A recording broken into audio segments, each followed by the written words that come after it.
Students, today we'll discuss dimensions of a physical quantities. So, we know there are two types of physical quantities. One are fundamental and another are derived physical quantities. So, all the derived physical quantities can be expressed in terms of some combination of 7 fundamental quantities. We call them 7 dimensions of the world, which are denoted with square brackets. So, all the derived physical quantities can be expressed in terms of some combination of fundamental physical quantities which are called 7 dimensions of the world, and they can be expressed with a square brackets. So these are the 7 fundamental physical quantities. Dimension of length is L. We can express L in between two square brackets. Dimension of mass is M. Dimension of time is T. Dimension of electric current is A. Dimension of temperature is K. Dimension of luminous intensity is CD. And then the last dimension of substance, amount of substance, is mole. So now we'll define the dimensions of a physical quantity.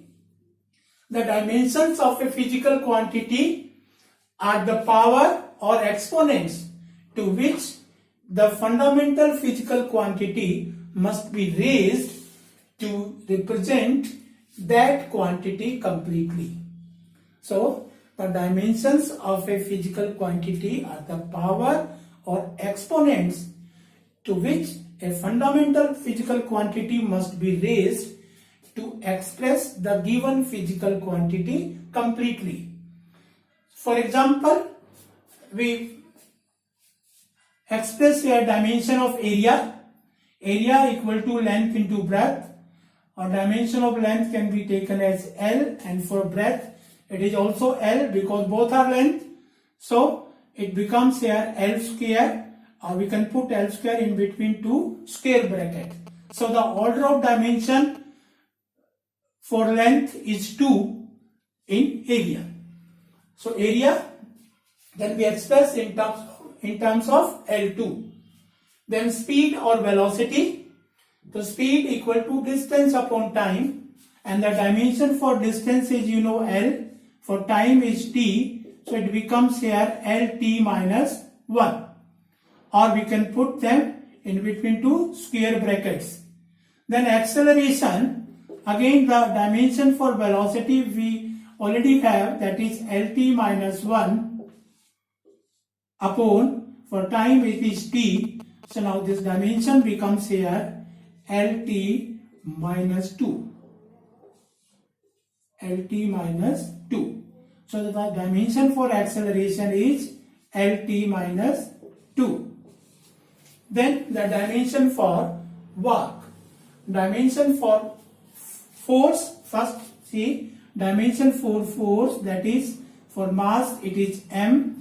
And for acceleration, we already have dimension for acceleration is LT minus 2. So this is the dimension for force. Then dimension for work. Work equal to force into displacement, or the dimension for force we have already, that is MLT minus 2. And then the dimension for distance or displacement is L. So it becomes here ML2 T minus 2. So this is dimension for work. Now specific heat.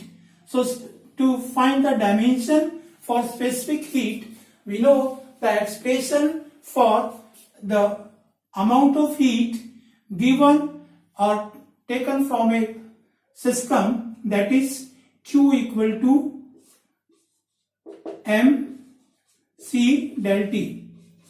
From this expression, we can find the expression for specific heat, that is C equal to Q upon M del T, or Q is the amount of heat, or heat is a type of energy, so the dimension for energy can be taken as mL2 T minus 2, and then mass, it is M, this is temperature, rise in temperature, that is Kelvin.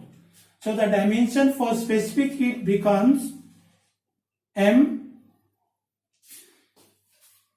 can be cancelled here, so here M naught L2 T minus 2 or K minus 1. So this is dimension for specific heat. The now dimension for electric potential. So the dimension for electric potential can be find. Electric potential, that is V equal to, we have already learned in 10th standard that electric potential, that is equal to work done per unit charge to carry a test charge from infinity to a point in an electric field. So electric potential, that is V equal to W upon Q, and the dimension for work done is mL2 T minus 2, and for charge, you know, I equal to Q upon T, then Q equal to IT. So the dimension for charge is, for electric current it is A, and for time it is T. So for charge, the dimension for charge can be taken as AT. So now the dimension for electric potential is M L2 T minus 3 and A raised to power minus 1. So this is dimensional formula for electric potential.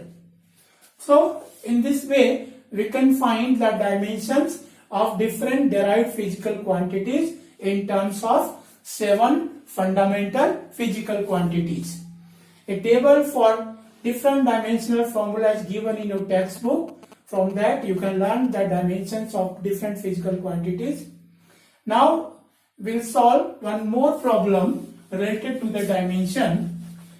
If suppose velocity, time and force are the fundamental physical quantities, then find the dimension of mass. Then find the dimension of mass. If these three, velocity, time and force, are fundamental physical quantities, then find the dimension of mass. So for this we know very well that expression for force is, that is mass into acceleration, or acceleration equal to mass into, that is velocity upon time, or mass equal to force into time upon velocity. So we have expressed mass in terms of these fundamental physical quantities, force, time and velocity. So we can put their dimensions, that is for force it is F, for time it is T, and for velocity it is V. So it becomes here F T V is to power minus 1. So this is dimension for mass. So in this way we can solve different problems related to the dimension. Thank you.